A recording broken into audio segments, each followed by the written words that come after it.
Muraho neza, nitwa 2MC. Iki ni ikiganiro impamba y'ubwenge. Aya magambo y'ubwenge agamije kugufasha guhindura imitekerereze, ikindi kandi agamije no kugufasha kumenya uko wakwitwara mu buzima bwa buri munsi kugira ngo dutere imbere. Tukaba tugiye kurebera hamwe amagambo y'ubwenge, ibisobanuro byabwo ndetse n'ingero zayo. Nkaba mbahaye ikaze muri iki kiganiro, mbibutsa no gukanda subscribe ku batarayikoze, munasharinga iki kiganiro kigere kuri benshi. Mbahaye ikaze. Ijambo rya mbere mu magambo turi bwibande uyu munsi: ugomba kumenya ko ubuzima ari urugendo atari amarushanwa. Ubuzima si uguhora ugereranya ibyo wakoze n'iby'abandi, ahubwo ubuzima ni ugutera imbere buhoro buhoro wubaka ibyawe. Dufashe nk'urugero, nimba mugenzi wawe yarubatse inzu afite imyaka 30, ntibivuze ko nawe uba warubatse icyo gihe. Buri wese afite igihe cyiwe. Ihatire gukora ibyo ushoboye mu bushobozi bwawe. Ijambo rya kabiri: ibyishimo nyakuri bituruka mu gutanga, si mu kwakira. Buri iyo ufashe umwanya ugafasha abandi, uba ugira uruhare mu kubaka umuryango no kuba wakwigirira amahoro mu mutima. Urugero, ushobora gusangiza umuntu w'inshuti yawe ibitekerezo byiza, cyangwa se gufasha utishoboye kubona amafunguro. Ibyo biguha ibyishimo birambye kurusha kugumana ibyo ufite wenyine. Icya gatatu: menya ko amafaranga ari igikoresho atari intego nyakuri.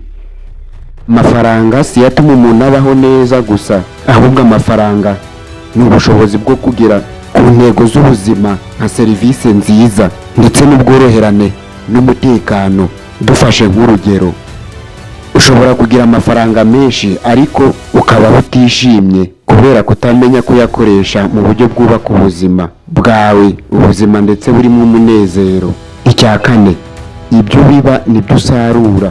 Bishatse kuvuga ko imyitwarire yawe n'ibikorwa byawe bifite uruhare mu musaruro w'ibyo uzabona mu buzima. Niba ukora ibyiza uzasarura ibyiza.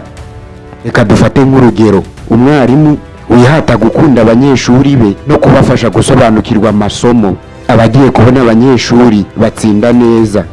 Ijambo rya gatanu: abantu bakomeye ntabwo bahora batsinda, ahubwo abantu bakomeye ntabwo bemera gutsindwa burundu. Kuba umuntu atsindwa ntibivuze ko adatsinda, ahubwo ni uko adacika intege iyo ahuye n'ibigeragezo. Kadufate urugero, umushoramari nka Thomas Edison yatsinzwe inshuro zirenga 1000 agerageza gukora itara, ariko ntiyigeze acika intege, kuko ubwo yatsindwaga niko yahinduraga uburyo. Ijambo rya gatandatu mu magambo y'uno munsi: imico yawe n'imyifatire yawe niyo rufunguzo n'iterambere mu muryango wawe. Nk'umuntu ufite imyitwarire myiza, akubaha abandi kandi agakora ibyubaka, abafungura amarembo y'amahirwe mu bandi bantu. Reka dufate nk'urugero, umunyeshuri urangwa n'ikinyabupfura abafashwa n'abamwigisha ndetse agahabwa n'amahirwe menshi yo gutera imbere. Ijambo rya karindwi mu magambo y'uno munsi, ndagira ngo wumve neza witonze ano magambo: ubuzima burangwa n'ubumwe burusha ubw'umwijyane agaciro. Iyo abantu bakoreye hamwe bahuza imbaraga, ibibazo bikemuka vuba ndetse n'umuryango ukagira amahoro. Kambaho urugero ruto kandi rwumvikana. Nk'umuryango wumvikana ku mihigo ufasha buri wese kugira uruhare mu iterambere ry'uwo muryango, ariko umuryango uhora mu mwijyane cyangwa se mu mirwano uhora uhura n'imbogamizi z'ubusa mu kuba watera imbere. Ijambo rya munani: imbaraga nyinshi ziva mu kumenya ibyo ushoboye no kuzikoresha neza.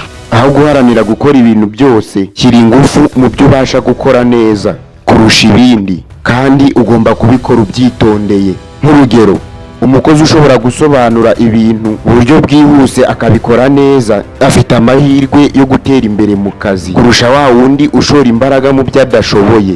Ijambo rya 9 mu magambo y'uno munsi: gutinda kugera ku ntego zawe ntabwo bivuze ko zatindana ishusho mbi, kuko kugera ku ntego bishobora gutinda, ariko komeza gukora neza, igihe kirahinduka ukagira izina ryiza. Ijambo rya 10 ari naryo ngira ngo dusorezeho uyu munsi: menya ko ukuri iyo kuje kare kurakiza, ariko ukuri kuje gutinze kurasenya. Menya ko guhisha ukuri cyangwa se kubeshya bishobora kwangiza byinshi, birimo n'ubushuti n'icyizere cyangwa se amahirwe y'iterambere. Rero nge mbona ukuri kudakwiye gutinzwa, ahubwo gukwiriye kugaragara mbere. Nitwa 2MC. Iki ni ikiganiro impamba y'ubwenge. Reka mbonereho kubashimira gushimira mwe twabanye muri iki kiganiro, mbibutsa gukanda kuri subscribe, gusharinga iki kiganiro no gutanga ibitekerezo byanyu muri komenti.